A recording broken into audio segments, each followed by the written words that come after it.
Good. I, Alfred Mutua, do swear that the evidence that I shall give before this committee on the matter under its consideration shall be the truth, the whole truth, and nothing but the truth. So help me God. Thank you. May I take your seat and sign to the oath?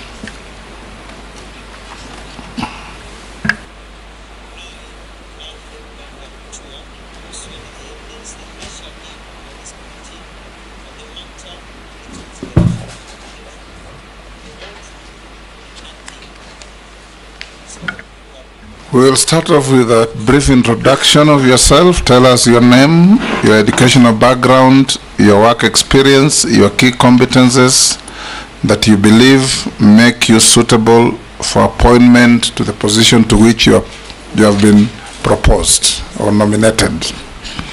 In under 5 minutes. Thank you, Mr. Speaker, honorable members. I'm very, very happy to be here and to be given this opportunity.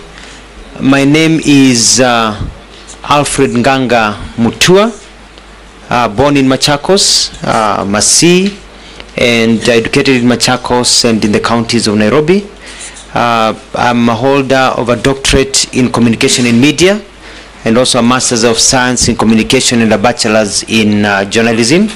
I have worked in Kenya in media houses as a journalist. I've worked various organizations overseas, also in Australia and in the US. I served as a foreign correspondent, served as an assistant professor. I was blessed to be the first government spokesperson of the Republic of Kenya, and also blessed to be the first governor of the great county of Machakos. And I'm grateful to His Excellency, the President William Ruto, for appointing me into his cabinet and reappointing me and nominating me again for reappointment for a second time. And I'm quite happy about that. I want to say that service has always been at the forefront of everything that I do. And I've always been known to be one who believes in action and not just words. When His Excellency the President appointed me to be the Minister of Foreign Affairs, he gave me an opportunity for me to understand his thinking and understand the placement of Kenya in the bigger circle of where we are and where we are going as a country and the challenges that we face.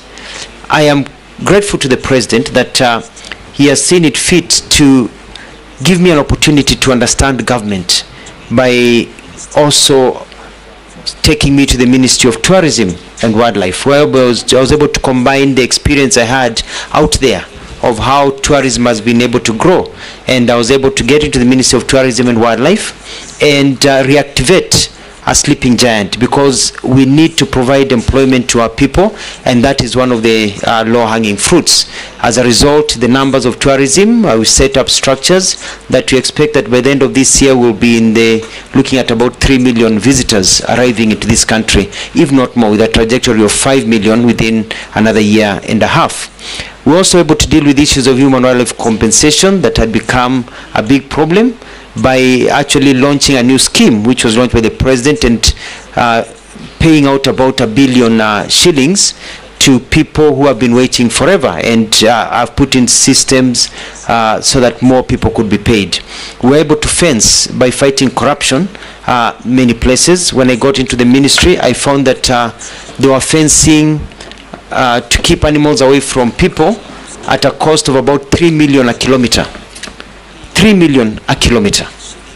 And with 300 million that I had, I looked around, I did my research, and I realized that the government was being conned. So we were able to advertise, and we brought down to a reserve price of maximum of 850 million a kilometer for the same standard of wiring. And as a result, instead of only 100 kilometers with 300 million, we are now looking at close to 400 million. And after discussions with the President, when he was launching a fencing program, we agreed that it is possible to bring the cost down to 650. So we're able to do many, many things in terms of human wildlife conflict, build dams and other projects that will continue, and I believe I left the ministry at a good trajectory. I am quite grateful that the President has seen it fit to to nominate me for the Ministry of Labor, and I think I understand why.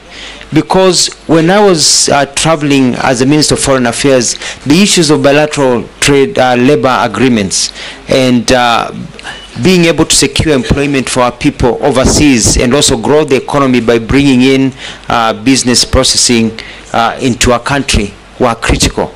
And I understand the market. And having served also as a governor of Machakos, who can move quickly and bring results, I understand why the president appointed me into this position.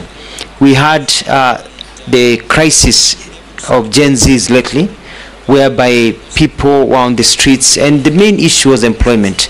And we have to create an enabling environment. And I believe that I'm in a position, because of my history and service, to be able to create an environment that will grow jobs across many sectors in government, and also be able to help our people realize skills that they can work either here or overseas. In a nutshell, Mr. Speaker, is to say that from the time you exit the labor ward to the time you are ready to enter the labor market, we want to set up systems to ensure that you do not fall through the cracks. As I conclude, the issue of social protection are important. We have very many people in this country that are poor, that are suffering, that are losing hope. We have many children that are in despair. We have many systems that we've been talking about for the last 60 years. And I have ideas that we will discuss as we continue of how we can change how things are done to ensure that our people do not fall through the cracks. I submit, Mr. Speaker. Thank you, nominee. I'll now